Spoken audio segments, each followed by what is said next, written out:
This is Math Video 2.2. We are working on dividing integers. Now, 2.1 was all about multiplying integers. Dividing is very similar because the key idea is if you have the same sign, it's always going to be positive. So a positive divided by a positive is a positive. A negative divided by a negative is a positive. Same sign equals a positive. Now, just like with multiplying, different signs is always going to be negative. So I have a positive divided by a negative, it's a negative. A negative divided by a positive is negative.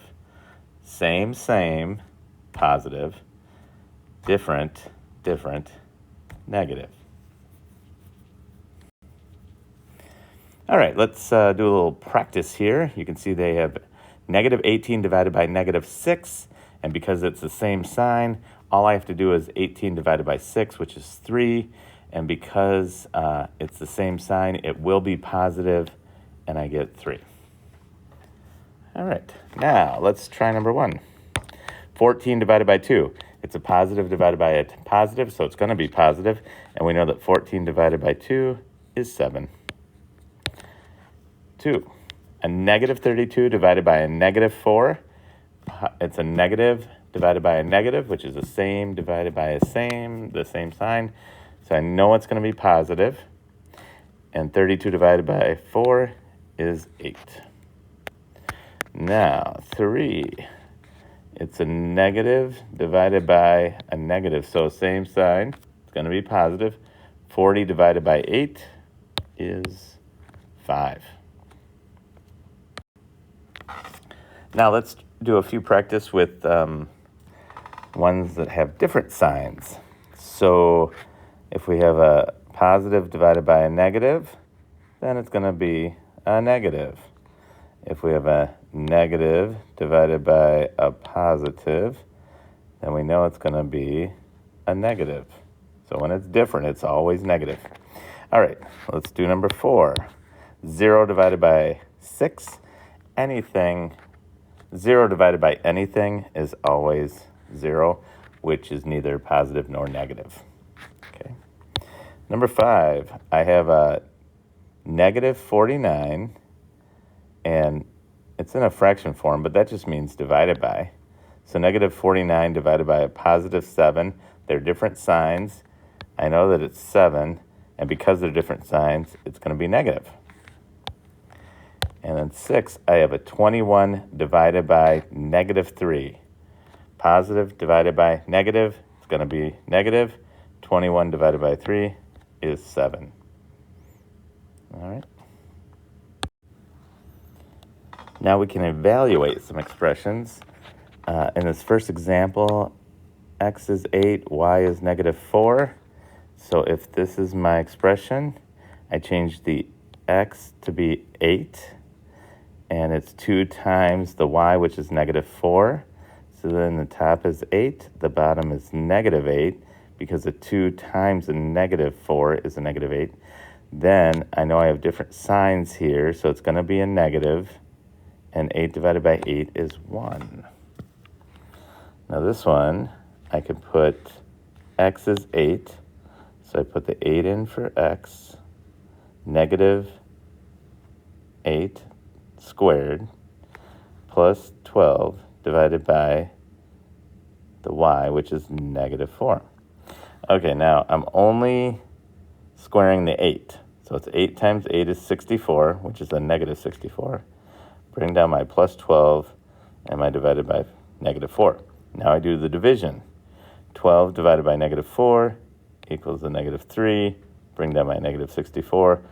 When I add two negatives together, I just put their absolute values together, which is 67, and it is negative. All right. Let's do these practice ones, or these try-its, I should say. We have 7, which is a divided by b. Now, a is negative 18. Negative 18 divided by b is negative 6. And when I divided a negative number divided by a negative number, it's always going to be a positive. So I get 3. Number 8, a plus 6 divided by 3. A is negative 18 plus 6 divided by 3. Negative 18 plus 6 is a negative 12 divided by 3.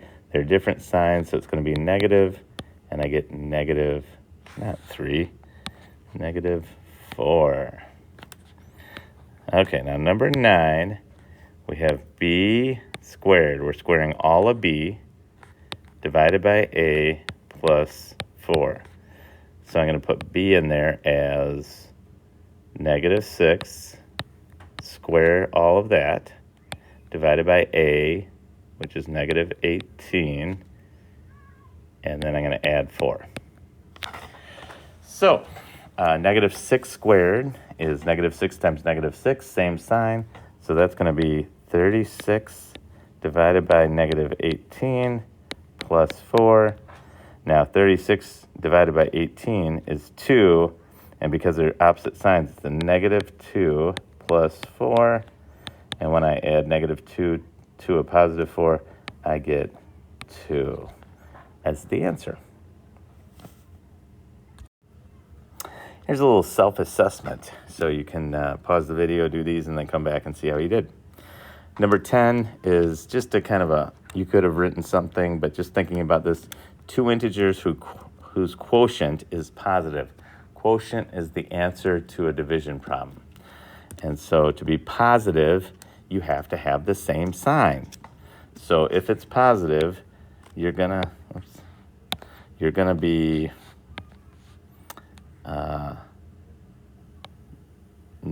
positive divided by positive, that equals a positive, or negative divided by a negative, that equals a positive. Either way, it's going to be positive. Then to get a negative, they have to be different signs. Positive divided by a negative equals negative. Oops. I meant to do an N there. There we go. Or a negative divided by a positive equals a negative. All right. And whenever you have 0 divided some way, it's just going to always be 0. All right, 11, 12, and 13. 11, I see I have a negative 12 divided by a positive 4. They're different signs, so it's going to be negative. 12 divided by 4 is 3. Number 12, negative 6 divided by negative 2. They're the same sign, so it's just 6 divided by 2 is 3. And because they're the same sign, it's positive. 13, 15 divided by negative 3. They're opposite signs, so it's going to be a negative something. 15 divided by 3 is 5. All right. Then if we look at number 14, what doesn't belong? 10 divided by negative 5 is negative 2. Negative 10 divided by 5 is negative 2. Negative 10 divided by 5 is positive 2. And 10 divided by 5 is 2, bringing down the negative. So these 3 all equal negative 2. Oh, that was crazy. Let me do that again. 10 divided by 5 with the negative. 10 divided by 5 is 2, and then it's a negative. So this one is negative 2, this one's negative 2, this one's negative 2. Which one doesn't belong? This one, because the quotient is a positive 2. All the other ones are negative.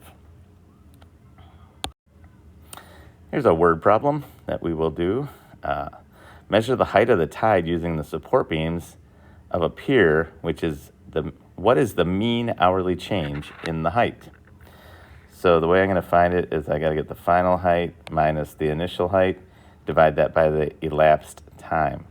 So the final height, which is later at night, which is 8 p.m., so there's my final, 8, and I'm going to minus the initial, at 2 p.m. is 59, so 8 divided by 59, and I'm going to divide that by the hours it elapsed, which from 2 to 8 is 6 hours.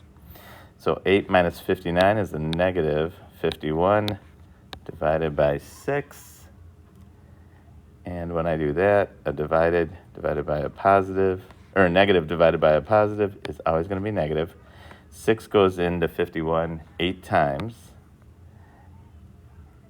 That would be 48. And then to get to 51 is 3 over 6. So it's a negative 8 and 3/6. But I can simplify 3/6 to be 1/2. So my final answer is negative 8 and 1/2 per hour. Go ahead and try this self-assessment for problem solving, number 15, 16, and 17. And then we will discuss tomorrow in class and go over these 3 problems.